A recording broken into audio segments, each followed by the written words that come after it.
Of the 15 members of the first Bolshevik government in 1917, only one, Stalin, survived the purges of the 1930s.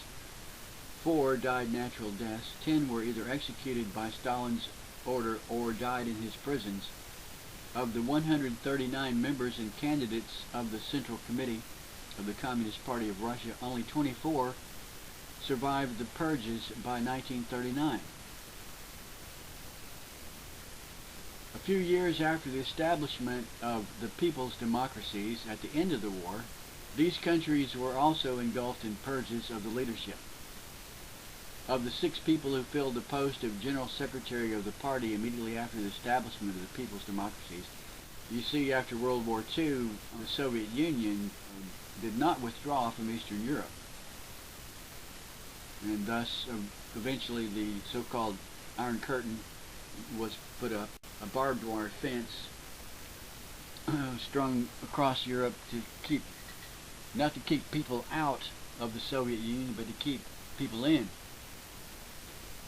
And these liberated countries, quote unquote, in Eastern Europe were called people's democracies.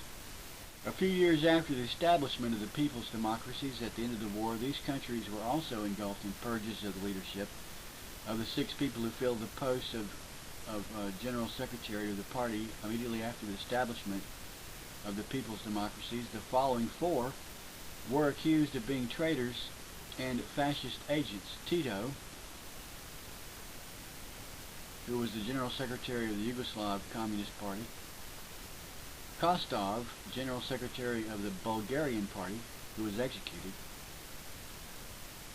Gomulka, General Secretary of the Polish Party, arrested; and Slansky, General Secretary of the Czechoslovakian Party, executed. Of the 6 foreign ministers, 4 were accused of the same crime. Yugoslavia, Romania, Czechoslovakia, Hungary, their foreign ministers were executed or arrested. The list could be lengthened considerably. It is true that in his secret speech to the 20th Congress, Khrushchev put the responsibility for the purges on Stalin and Beria, B-E-R-I-A. These were also made responsible for the breach between Moscow and Belgrade. But a short time after Khrushchev's speech, the Hungarian Revolution was suppressed. And now Nagy, a member of the Communist Party for 39 years, has been arrested. Nagy and his associates could not from prison have constituted a danger to the Kremlin rulers. Why then were they murdered? The immediate and obvious answer is by accusing the Titoist Nagy of being a traitor and imperialist agent. Tito himself is being accused. Why do the Kremlin rulers hate Tito? The rulers in the Kremlin are accustomed to having their commands obeyed without question. The leader has the power to dictate production plans, to raise officials from obscurity, to send others to oblivion, to direct educational policy, to lay down the line for the fine arts, to allow and forbid the publication of books. The omnipotence of the Kremlin ruler was challenged by little Yugoslavia. Tito dared to fight for national independence against the Goliath Stalin. Unlike the leaders of the people's democracies, quote unquote, Tito and his friends came to power without the support of the Russian army.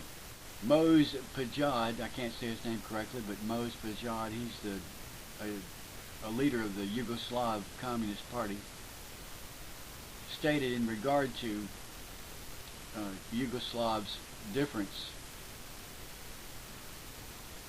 with the other communist parties, he said certain heads of other parties arrived in their free countries in planes with pipes in their mouths, and for 4 years, 4 times daily, vainly called on the masses to struggle via radio, while we won our freedom with arms in our hands. The Yugoslav leaders therefore felt superior to the Rakosis, the Pulkers, and other governors of the Russian gubernias, and on equal footing with the leaders of the Communist Party of the Soviet Union. They naturally demanded full equality with Russia for their country and its full independence. The logic of the struggle against Moscow's domination compelled the Yugoslav leaders to expose more and more openly the real character of Stalin's regime. Why has the breach between Moscow and Belgrade occurred now? Since the Hungarian Revolution, it has become clearer and clearer to the rulers of the Kremlin that iron hoops are necessary to hold the system together, that concessions and reforms from above may well lead to revolution from below. Hence, straight after the Hungarian Revolution, relations between Moscow and Belgrade cooled somewhat. The friendship-enmity seesaw received a severe shock in November '57 when Tito rejected his final chance of bowing completely to Moscow's leadership by refusing to sign the declaration of the 12 communist parties, a declaration proclaiming the leadership of the Soviet Communist Party in the world communist movement.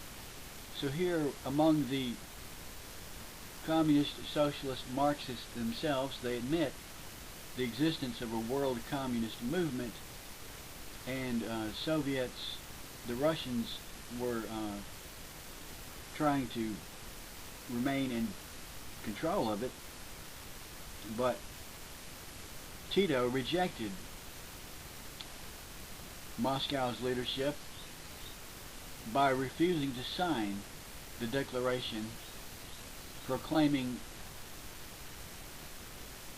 the Soviet Communist Party as the leader of the world communist movement.